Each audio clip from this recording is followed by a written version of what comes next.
Hi, and thanks for joining me on Building Your Own Bridges. We're going to talk about assets that you can get at any income level.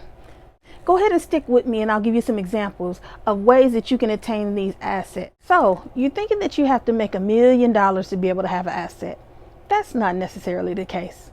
Assets range from very low cost to very high cost. But because of the range of pricing, it determines the range of return that you would have on those assets. But the thing you have to remember is starting small is still a start. So as long as you start, you'll eventually get there, right?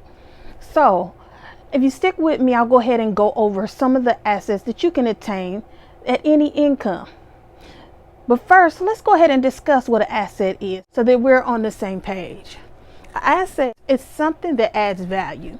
So for this video, we're looking for something that adds a financial value, something that can help get us to the next financial level, right? So what are some of those things that can get us there? Something as general as having cash on hand. Well, you said, well, cash on hand, that's easier said than done. Well, that comes to the part of saving and sacrifice. It's better to have cash on hand than to have to go into debt using credit cards. Cash on hand is always an asset in comparison than a person who's using credit constantly. The second asset, jewelry. Most people don't understand. Jewelry keeps its value. It's not often that you see things such as gold and silver that go down in stock a lot. Yeah, sometimes everything goes down in value. But gold and silver have a history of keeping and maintaining their value. So that's just something that you might want to put in the back of your head back here. So whenever you do get a little extra change, why not invest in some jewelry, right?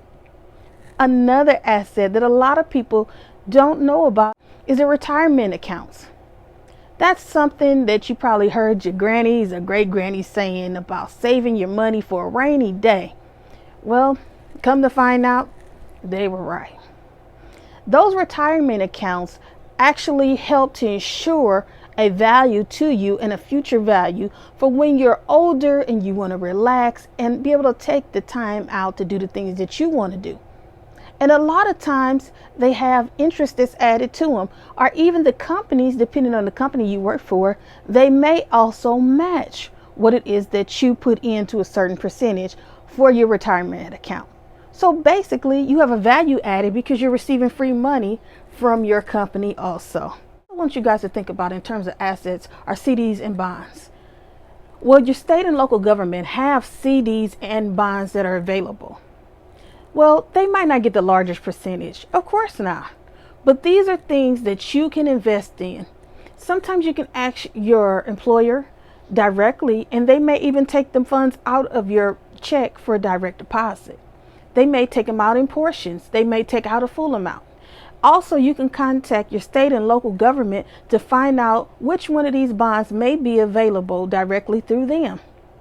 You have bonds such as the Series EE bond, $25 and $50 up to $100, things like that. These bonds sometimes take a year to 5 or maybe 10 years, depending on your local state and government and other situations that might be available. So you would want to check with whoever it is, that whatever principality you're in. So you would want to check with whatever principality you're in to be able to make sure of the availability of these stocks and bonds. Now, this is something that can be done at any level. Whether you're a minimum wage or either you're a salary employee, these are things that you can do to be able to have assets at any level. I'd like to know, what assets do you guys have? Let me know in the comment section below if you're getting any added value out of this particular video, if you'd like to see any more videos that are like this. Let me know in the comment sections what assets you're adding with your income level. Do you have a specific goal as you continue to move up with income? What you want to always do is continue to progress to increase your assets. And as you go further up and you have a little bit more change to play with, a little bit more funds to be able to move around with, you may want to start investing in things such as the stock market. Hey, I know you say you're not that great with investing. right? Well, guess what? There are several apps that are available that help you to invest. And a lot of these companies, they do go ahead and they give you a sign-on bonus, or they have instructions to be able to teach you how to invest into the companies. And some of them let you invest with just a small fraction of money to start off with. But what you want to do when you're investing is you want to also look for the long term, because investing is a long running game. If you're going to do the stock market, you always want to do it so you have dividends paid out to you. That way you can see, one, the growth and the money, and decide whether you want to continually put it in for stocks, or either you want to be able to have that cash to be able to attain other assets. Hey, I'm glad you joined me, and stay tuned to the next episode of Building Your Own Bridges. Don't forget to like and subscribe the video. I can't wait to see you.